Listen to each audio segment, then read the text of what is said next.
Менің арнама қош келдіңіздер. Қазақша рецепттерге арналған менің арнама қолдау көрсетіп жазылып отырыңыздар, лайк басыңыздар, комментарий қалдырыңыздар. Сіздерден қолдау күтетін боламын. Мен бүгін өзім клиенттеріме жиі жасайтын сұранысқа ие осындай фисташка пирогтың рецептісімен бөліскім келеді. Ыдысыма ұн және қопсытқышымды ұнды електен өткізіп аламын міндетті түрде. Және сондай-ақ үй температурасында тұрған сары майымды салып, секерімді саламын.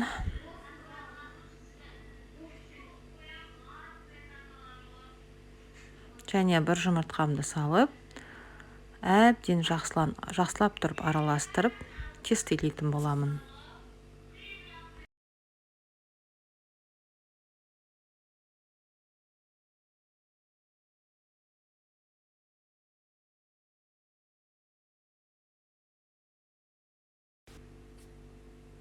Міне менің тестім дайын болды. Осындай қолға жабыспайтын жұмсақ жақсы тесті шығады. Мен қазір бұл тестімді формаға келтіріп жаятын боламын. Мен бұл пирогты 25-26 диаметрде жасаймын. Әуелі оқтаумен осылай жайып алып, кольцамды 25 диаметрге қойдым мен бұл жолы. Сонымен кесемінде жан-жанды артық шыққан тестілерді пирогтың жанына бортик жасайтын боламын. Яғни пирогтың формасын келтіріп, мен әуелі кольцама тестімді дұрыстап жайғастырып аламын.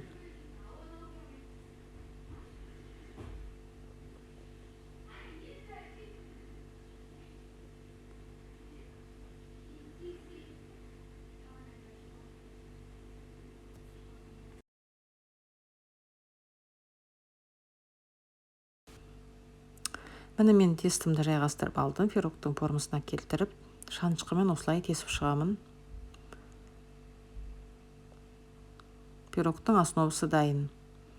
Енді қазір начинка жасаймын. Начинкам үшін жұмыртқа, 2 жұмыртқамды жарып ыдысыма саламын. Менде қаймақ 150 грамм өлшеулі тұр. Өзіңіз пайдаланатын жақсы 20-25% қаймақты пайдаланасыз. Менде президент қаймағы. Және творожный сыр мен сгущенканы 150 граммнан өлшеп саламын. Сондықтан қазір весиға қойып тұрмын. Мен весовой осындай креметті аламын. Кез келген творожный сырды өзіңіз пайдалана берсеңіз болады.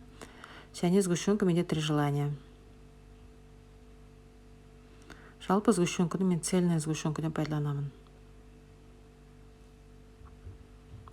Міне мен енді осы дайын болған начинкамды жақсылап тұрып араластырып аламын.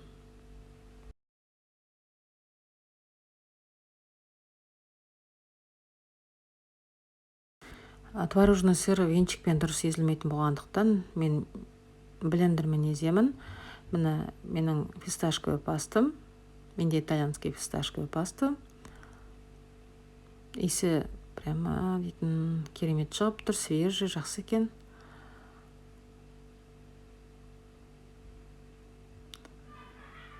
Осы фисташковый пастаны салып, блендермен әбден дұрыстап тұрып араластырып аламын.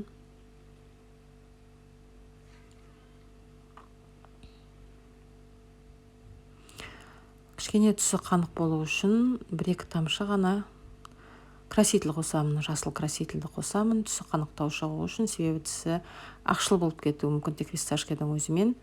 Міне енді дайын болған начинкамды мен основамның үстіне құямын да 160 градуста 30-35 минут пісіріп аламын пеште.